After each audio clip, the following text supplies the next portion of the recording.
Hey guys, Pedro here to tell you about the latest from Currents, The Death We Seek, out May 5th on Sharp Tone Records. This album has 10 tracks, 39 minutes in length, and this is the band's third full-length studio album.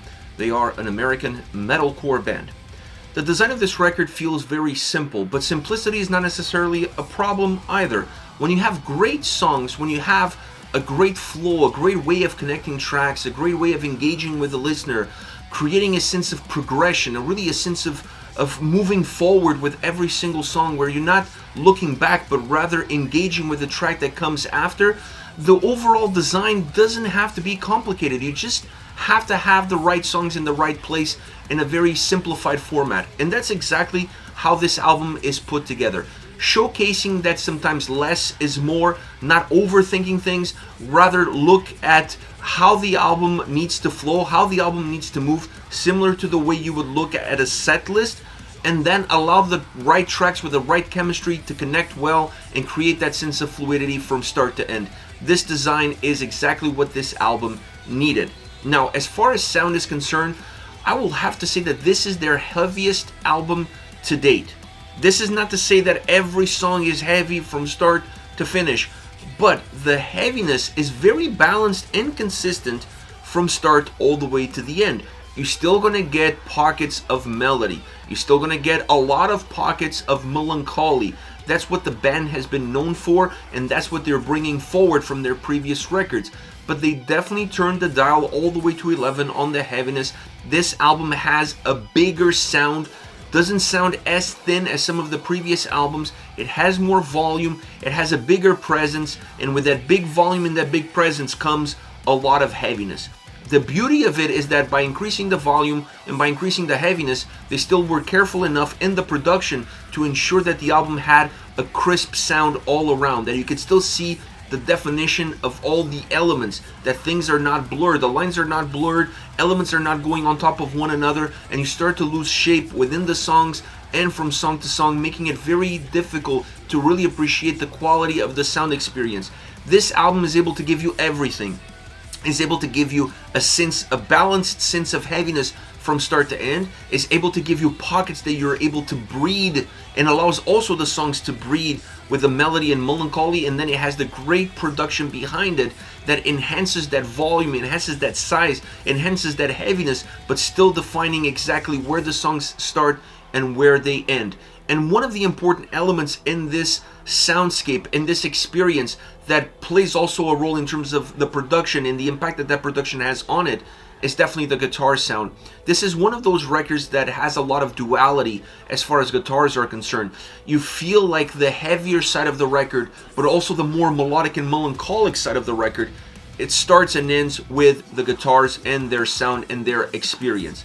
Really interesting aspect because it allows you to feel that there is a very dynamic spinal cord. It's not stiff, it's not linear, it's not steady, but rather very mobile, and the way it moves within songs and obviously from song to song. I enjoy that aspect of this record, bringing in influences, bringing in gent influences, bringing in metalcore influences, bringing in more classic heavy metal influences where you're going to see them a little bit more in the solos, still using the breakdowns to create heaviness, but also not being afraid of stretching out a little bit more of the melodic sound that the band has and allowing that to have one layer with another layer of heaviness right underneath it, creating this really big thick experience that on one side is heavy and it compounds itself, but on the other side has this incredible way of defining itself because of how the melodic impact of the guitars are having on the overall construction of the songs. I honestly really love the guitar sound from start to finish. I love the duality that it offers. And then you have the drums sitting a little bit more in the background. Not to say that the drums don't have power on this record, because they do, but the focus of your attention is in the heaviness, and therefore the focus of your attention is going to be on the guitar sound. It's a very guitar driven record. It still has some electronic elements, it still has some atmospheric elements here and there, but the drums, in my humble opinion, are sitting a little bit further back in order to allow the guitars to take control and dictate the mood swings of the sound. They're there to create more of a foundation, not a heavy foundation, but a solid foundation that allows the guitars to breathe in to this record life, energy, and movement. Outside of those two, then you have to start to go into the vocal performance. Now, when you look at this record sound-wise, like I said, heaviest album that they have released to date. But the same could be said for the vocals.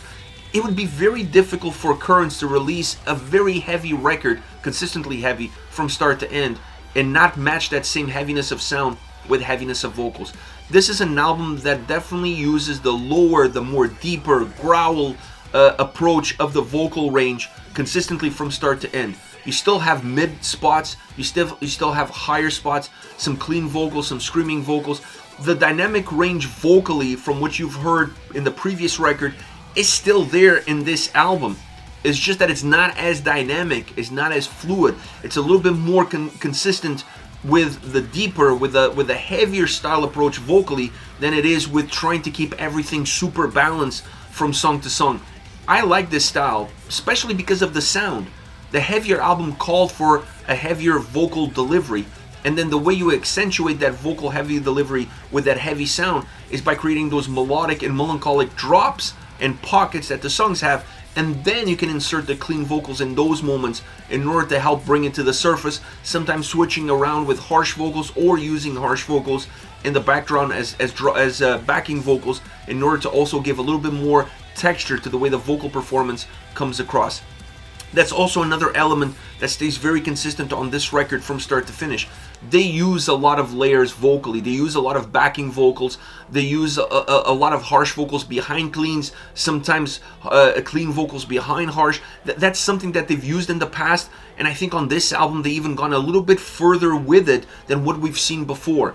It works in the context of this album because of how thick sounding the album is, because of the volume that it has and how heavy it is.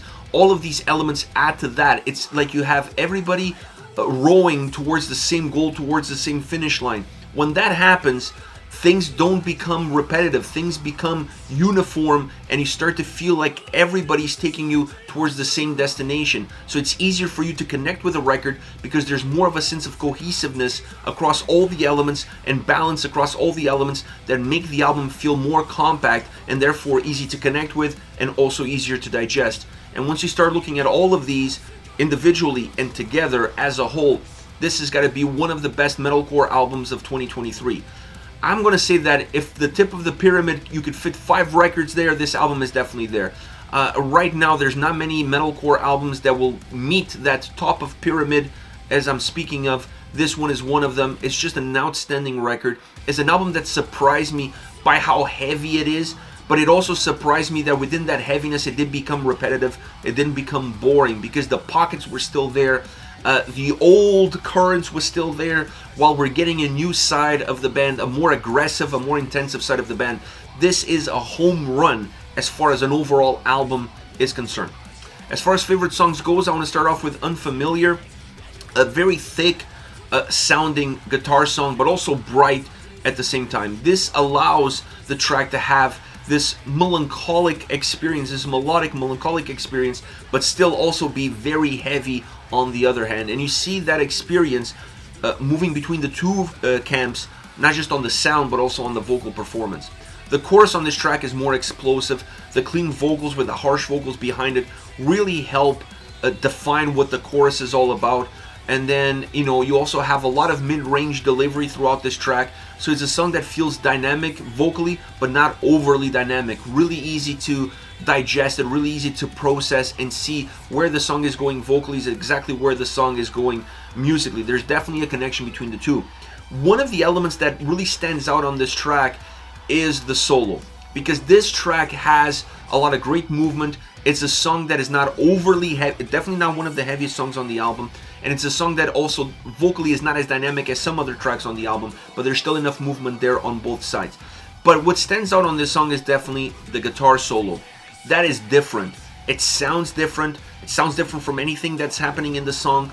It doesn't feel out of place. It actually feels like the song needed a guitar solo, not a breakdown, because of the more melancholic background or atmosphere that the track carries. The guitar solo plays better off of that sensation, off of that experience. So I honestly felt like this track had great elements in it, and the solo was kind of the glue that brought them all together under one single umbrella. Next we have Over and Over. Very genty guitar song, in the opening, but then also throughout moments of the song. It's not like the way it starts is going to be the way it stays. The song morphs a lot, it grows a lot. It has some massive thickness, it has some massive heaviness to it, but those genty moments that the track brings into the forefront allow you to see the other side of the song. It allows you to see the waves, the ups and downs, the ebbs and flows that this track offers. A really hybrid model as far as the way the song is put together when you think of the heavier side and then the more genty side. It really gives you this interesting dynamic. The clean vocals, once again with harsh vocals behind it, allows the choruses to really be breaks. The chorus on this song are the moments that are catchy, are hooky, yes, but they're also the moments that allow the track to breathe a little bit more and allow you as the listener to almost take a little bit of a pause and better understand that track and better connect with it, not letting the song become one-dimensional. The choruses really help break that dynamic, pockets of air, if you will, that you have throughout a very heavy song. The rain that comes at the end, the atmospheric element of adding the rain at the end was really interesting because it also gave a sense of finality to the track. It added a different vibe. It was a different way of closing a song, and that helps also define the song itself in the overall context of the record. Last but not least, Gone Astray. This is the more prototypical current song. If I had to pick a song on this album that better connects with the previous records, I think this is probably it. It has more of a melodic, metalcore, direct sound, direct approach, blending melody with heaviness, not picking a side, kind of using both together as one, allowing this hybrid model to really work well from beginning to end. Very dynamic vocally, not falling in love with one style, with one approach, with one portion of the range, rather going all over the place, feeling more organic, more natural in terms of how the vocals connect with the overall sound, still using a lot of layers, still using a lot of texture to the vocal delivery, something that they do in this song, they do in almost every single track on the record, but a track that still has those hooks, that still feels very catchy, and it's one of those songs that if the album is really surprising you with some of the directions that they're taking, when this song comes on, you're like, oh, this is a little bit of a blast from the past. So it's a great track from that point of view. It kind of resets your mind and then better prepares you for all the changes that are coming right after. This is it. This is Currents with the Death We Seek, out May 5th on Sharptone Records. Let me know your thoughts on the band, on the singles. Use the comment section below. I'll be reading those and getting back to you. Take care, guys.